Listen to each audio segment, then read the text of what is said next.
예, 먼저 선서를 해주십시오. 본 정의는 윤석열이 저지른 범죄가 워낙 창의적이고 풍부하므로 거기에 하나의 보탬이나 뺄 것도 없이 있는 그대로 그 재상을 밝히고 그 죄과를 부끄럼 없이 물을 것을 엄숙히 선서합니다. 예, 창원 촛불 시민배심원 김의곤입니다. 피고 윤석열은 역대 그 어느 대통령도 세우지 못했던 법률 거부권 기록을 세운 바 있습니다. 취임 2년 만에 무려 9건의 법률안을 거부하는 희대의 제약을 저질렀습니다. 그 가장 첫 번째가 양곡관리법 거부입니다. 작년 4월에 농민들의 생존권과 식량 주권의 핵심인 쌀 가격 안정을 위해서 개정되었던 양곡관리법을 아무런 이유도 없이 거부하는 만행을 저질렀습니다.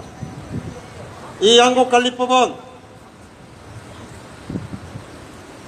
수요가 쌀 매출이 공급 가행으로 나타났을 때 국가가 농민의 생존과 그리고 식량 주권을 위해서 국가가 매입해야 한다는 내용의 법안이었습니다.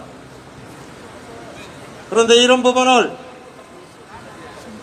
단 한 번 고민도 없이 거부했다는 것은 농민들의 절규와 고통 그리고 식량 주권에 대한 그 어떠한 철학도 그에게는 없음을 보여주었습니다. 그리고 이어서 불과 한 달이 지나지 않아 거부했던 간호법에 대해서 간단하게 그 재상을 설명하겠습니다. 우리는 코로나19 팬데믹을 거치면서 수많은 간호사들이 어려운 일선에서 우리가 상상 못할 고통과 희생을 감수했음을 똑똑히 알고 있습니다. 그리고 앞으로 이런 팬데믹은 우리가 예측하지 못한 시기에 언제 또 우리에게 다가올지 알 수 없는 상황입니다. 그래서 그간 고생했던 간호사들의 고충을 어루만져주고 간호사들의 처우를 개선하자는 취지에서 만들어진 간호법이었습니다. 이 간호법이 만약 통과가 되었더라면 열악한 간호사들의 처우도 개선되었거니와 지금도 끊임없이 간호사들에게 요구되고 있는 부당 의료행위, 의사들의 부당 의료행위조차도 근절되는 발판이 되었을 것입니다.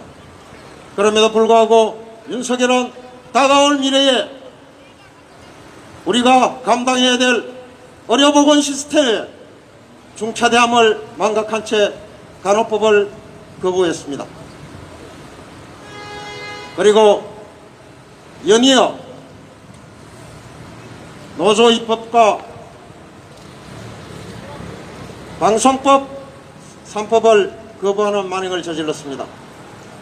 노조법과 노동관계 조정법이라고 하는 노조법 2, 3조는 우리 노동자들이 정의와 권리 협상을 할 때 원청 하청 뒤에 숨어서 노동자들의 정의를 무력화시키고 있는 원청의 노동행포를 근절하기 위한 법이었습니다. 그리고 두 번째는 합법적인 쟁의와 파업을 통해서 발생되는 물질적 손실을 노동자들의 증가하는 막대한 손해배상을 근절시키자는 취지에서 노동법 2, 3조는 발의되었던 것입니다. 그런데 이런 노동자들의 생존과 권익이 절대적으로 달려있는 노조법 2, 3조에 대해서도 윤석열은 거부권을 행사했습니다. 방송법, 방송 3법은 또 어떻습니까? 공영방송의 정치적 중립을 보장하기 위한 여러 가지 장치들을 담고 있는 방송 3법은 투명한 방송의 관리와 그리고 지배구조를 투명하게 관리하기 위한 핵심적인 내용을 담고 있었습니다. 현재 여야와 대통령만이 관여할 수 있는 방송관리법을 시민사회가 참여하고 그리고 이사 추천권을 갖고 그리고 사장 임명에 대한 심사를 할 수 있는 권한까지를 방송 3법은 담고 있었습니다. 그런데 이런 방송 3법조차도 그런 방송 장악을 위해 거부하고 말았습니다. 그리고 이어서 방송 3법을 거부한 이후에 그가 가장 먼저 했던 일은 그의 선배 검사를 방통위 위원장으로 앉히고 KBS를 윤땡 방송으로 전환시키는데 심혈을 기울였습니다. 그래서 이 나라의 모든 언론은 마치 재갈을 물린 것처럼 윤석열의 눈과 입을 바라보고 눈치 보기에 급급합니다. 그리고 해를 넘겨 올해 초 윤석열이 거부했던 양특검법은 또 어떻습니까? 김건희 도이치모터스 주가 조작 사건을 수사하자는 특검법은 선거 시기에 선거용이라면서 거부권을 행사했습니다. 그 법안은 이미 오래전에 발의되고 통과되어 있었고 국힘당이 그 법안의 발의를 계속해서 미루는 바람에 지금까지 지체되었던 것입니다. 그런데 지금에 와서 김건희 특검법을 총선용이라고 치부하며 거부권을 행사했습니다.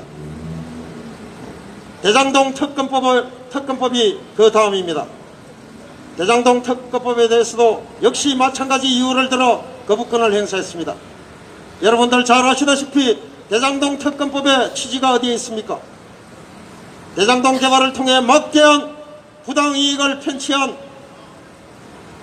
금판사들의 재산을 낱낱이 밝히고 윤석열 부패 카르텔이 관여했던 부산저축은행 대출비리 사건을 파헤치자는데 그 특검법에 취지가 있지 않았습니까?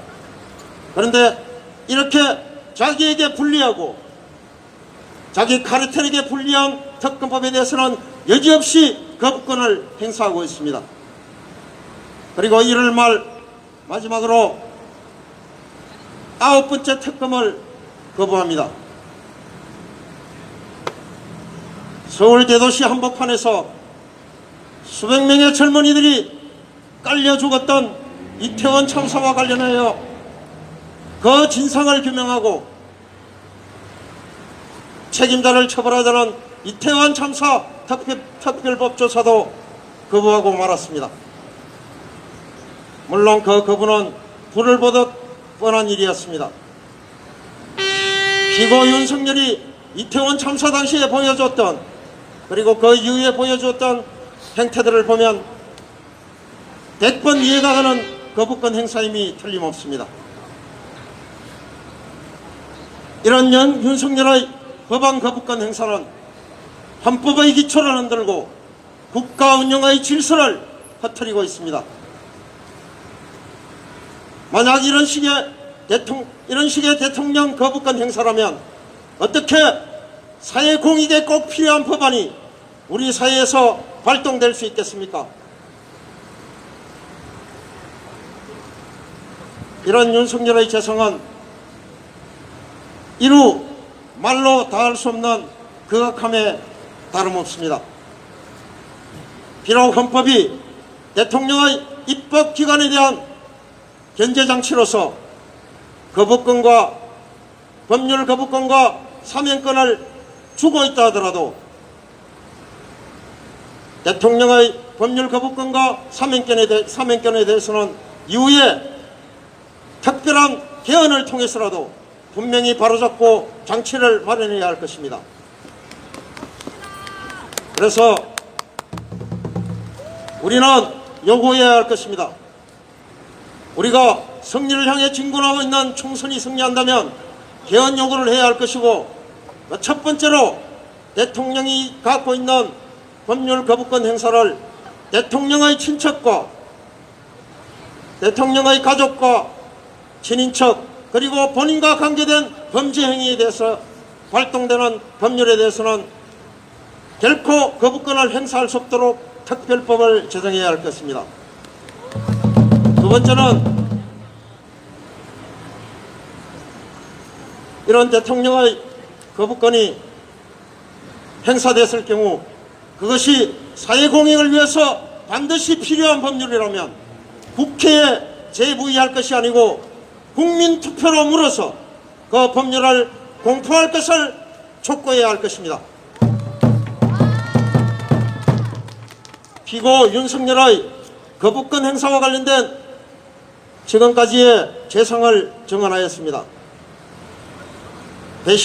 촛불 배심원 겸의고는 피고 윤석열에 대하여 이런 법률 거부권 재산과 관련한 형벌을 이후 살아있는 동안 후쿠시마 오염수에 가두어서 살게 하고 죽을 때까지 그 후쿠시마 오염수를 거부할 수 없게 하는 형벌에 처했으면 합니다. 이상입니다.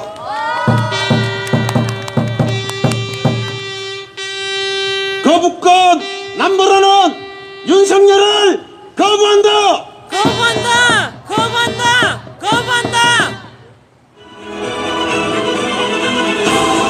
네, 시민들의 고발과 증언이 줄줄 이어지고 있습니다.